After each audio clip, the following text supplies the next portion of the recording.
Winless for over a month domestically, 7 points off of first, and Ancelotti sacked in mid-December. Napoli's season took a wild turn when the club tried to jumpstart things by sending the players to a mid-season training camp away from their families, and the players refused. So here's the timeline of how things went down and how we got to the point we're at today. I'm Adrian, by the way. Welcome to Rabona TV, and let's go.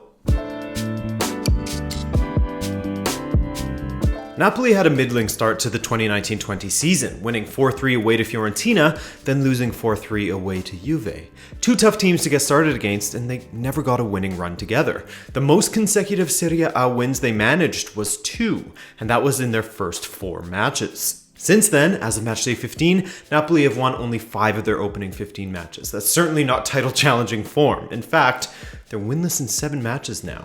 The only team with a worse run, bottom of the table Spal, who are winless in 8 matches. Anyways, jumping back to early November. Unhappy with how things were going and never one to shy away from speaking his mind, Aurelio De Laurentiis took to the Italian airwaves via a radio program following Napoli's 2-1 defeat at the hands of Roma and claimed that the team could benefit from a constructive, his words, not mine, retiro, or a training camp. A mid-season training camp. More on that soon. But Carlo Ancelotti stuck up for the players and was vocally against the training camp. After their 2-1 loss to Roma, Napoli then hosted Champions League sweethearts RB Salzburg at the Stadio San Paolo. Erling Braut Haaland opened the scoring for Salzburg, and it took a 44th minute equalizer from Lozano to salvage a point for Napoli. That draw meant that Napoli were winless in 4 matches at the time. 3 of those winless 4 matches were in the Serie A, where Napoli had dropped from 4th to 7th.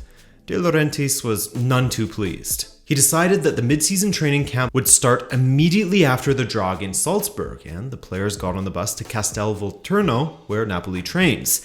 They were instructed that they would be staying at the training center or at a hotel nearby and wouldn't be allowed to leave to go and see their families. Ancelotti will have been angry with De Laurentiis at this point, as he spoke against the training camp, but De Laurentiis went forward with it anyway, thus undermining Ancelotti and weakening his position as the manager. The optics of that, in the players' eyes, it can't look great. The Napoli players were to stay at the training camp until their match against Genoa on that Saturday, so from Tuesday, following the draw with Salzburg, all the way to Saturday when they played their final Serie A match before the November international break. However, the players gathered and decided that they wouldn't take the president's orders, and they all slowly but surely left the training center. Now, what made it worse for Ancelotti? He stayed. He obeyed the president's orders and stayed at Volturno. Called training the next day on Wednesday, again as ordered by the club, and nobody showed up. After Ancelotti had been loyal to the players and saying he didn't agree with the training camp, then he was undermined by the owner, and then the players didn't show up for him after he had shown some support for them. You gotta feel for the guy in that respect. I guess this is sort of a sign of the times these days, this mid-season training camp thing, which Gab Marcotti claims was common among Italian sides back in the 80s. Just, it doesn't work with the modern footballer. Players have more power, or perhaps it's the clubs that just have a little less power over their players in the modern game in comparison to before. So, what did the club do for Thursday's training following the Salzburg draw? They held an open session, the first open training session at the San Paolo since Rafa Benitez was in charge of the club back in the 2013-14 season.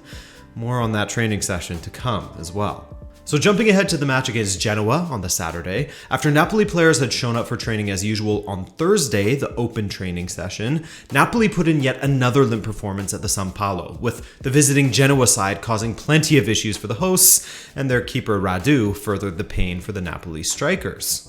Cue the November international break, and both the club and its players are probably quite happy about it. The players, they'd be happy to get away from the club for a bit as the atmosphere was poor, while the break also gave the club time to think about how they wanted to punish the players for going against their orders. Well, first, they imposed a media blackout on all of their players during the international break. All of the players respected it for the most part. There were some social media posts, except for the North Macedonian Elif Elmas. You can see the tweet here from Napoli regarding that situation.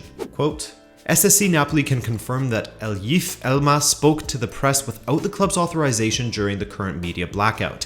SSC Napoli therefore reserves the right to take action against the player. So, what was it that Elmas said while with North Macedonia during the European qualifiers? Well, basically, he spoke positively about the club. He said that the season is long and that people shouldn't sleep on Napoli as they could bounce back still. Positive things about the club, right? And yet, since he still technically spoke to the media without Napoli's authorization, even though he was saying positive things, they still said, quote, they reserve the right to take action against the player. As far as a punishment for the players, the club sought legal advice and decided to fine the players a percentage of their salary for not going to the training camp. According to most reports, the entirety of the squad was fined 25% of their monthly wage, while senior players Alan and Insigne of course being the captain, were apparently fined 50% of their monthly wage, likely due to the role that they played in the mutiny. Now you can probably understand why this Napoli situation has been referred to as a civil war. Remember that open training session I mentioned earlier? As James Horncastle writes for ESPN, the mutiny achieved something of a miracle in making the Ultras and De Laurentiis agree on something for the first time in years. The players had shown a lack of respect for the shirt. Midfielder Alan trained under chants of mercenaries and go to work. You can hear some cheering, and you can hear some booing. So you can see what the climate was like for the players, and they received support from FIFPro, who condemned Napoli for fining their players for not attending the training camp.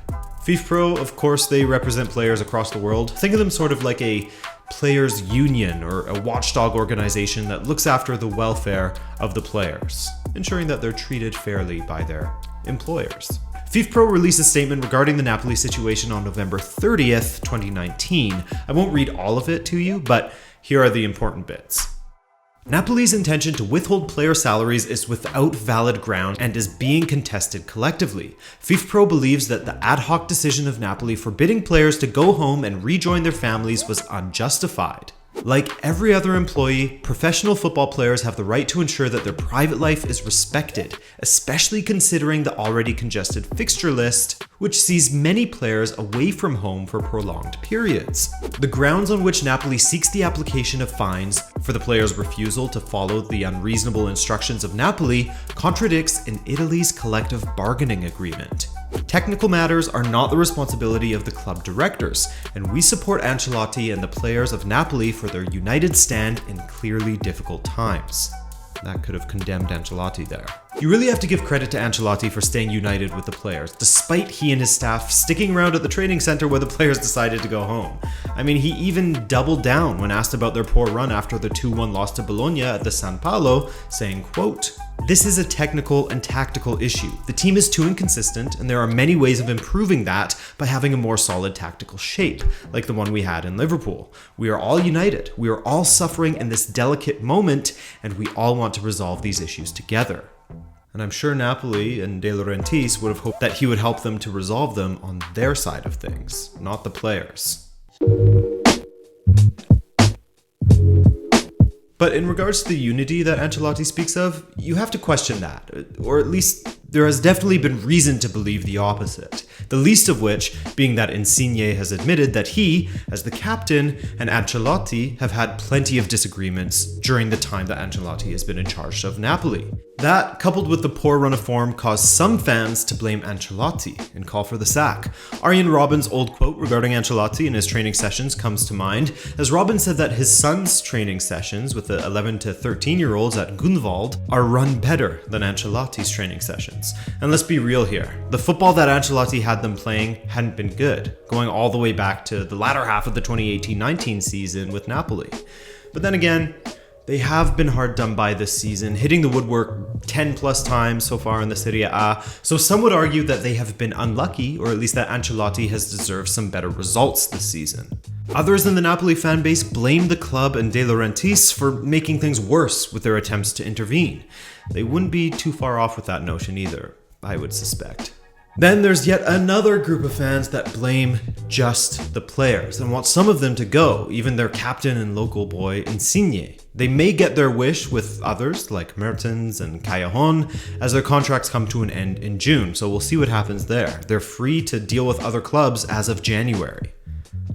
Despite all of this, Napoli managed to get a 4-0 win over Genk to seal their UCL progress, But it wasn't enough for Ancelotti to keep his job. Clearly, the breakdown in relations between Ancelotti and the club, as well as the run of form that saw Napoli go winless in 9 matches, 2 of which were losses, was enough for De Laurentiis and the board to get rid of Ancelotti, or at least that's how it appears on the surface, as some believe that Ancelotti may have resigned, or at the least, the termination was by mutual consent. This, to me, could make sense, given how he was undermined by the club, but regardless, Napoli said, quote, SSC Napoli have decided to part company with first-team coach Carlo Ancelotti. The friendship, esteem, and mutual respect between the club president Aurelio De Laurentiis and Carlo Ancelotti remains intact. So there you have it. And the man to replace him? Gennaro Gattuso. Around 6 months after leaving Milan, Gattuso was back in the Serie A with Napoli. His past job, well, looking back on it now and seeing how poor Milan were under Giampaolo and Pioli after him, though they are improving in the moment, it seems, but how poor they were under those two may have vindicated Gattuso somewhat in the eyes of the Milan supporters that didn't back him initially. The optics of sacking Ancelotti for an unproven manager in Gattuso are a bit odd, but Ancelotti's last few jobs at Bayern and PSG hadn't ended too kindly for him either. And while Gattuso will definitely bring something different to this team, a fighting spirit, some pride in the badge, and that's what fans want right now, and that's what you'll get from Gattuso. Is he a good choice for the long term? I'm not so sure. I've seen Gasperini at the top of many Napoli fans' wish lists for the end of the season, but as mentioned earlier, Gattuso could at least get the team back fighting for the badge again. And that's where Napoli stand now. 7th place, 17 points behind the leaders, and 8 behind 4th place Cagliari. Their new manager will be happy with the fact that they have advanced to the round of 16. Or perhaps it would be easier if they didn't have to deal with Europe in the new year and could focus on getting their footing domestically, but interesting times are ahead, no matter what happens next with Napoli. Thanks for watching, guys. I hope this helps to give you a sense of just where it has all gone wrong for Napoli this season. If you enjoyed this video, then a like is appreciated. Subscribe if you want more from us here at Rabona TV, and we'll catch you in the next video. Take care.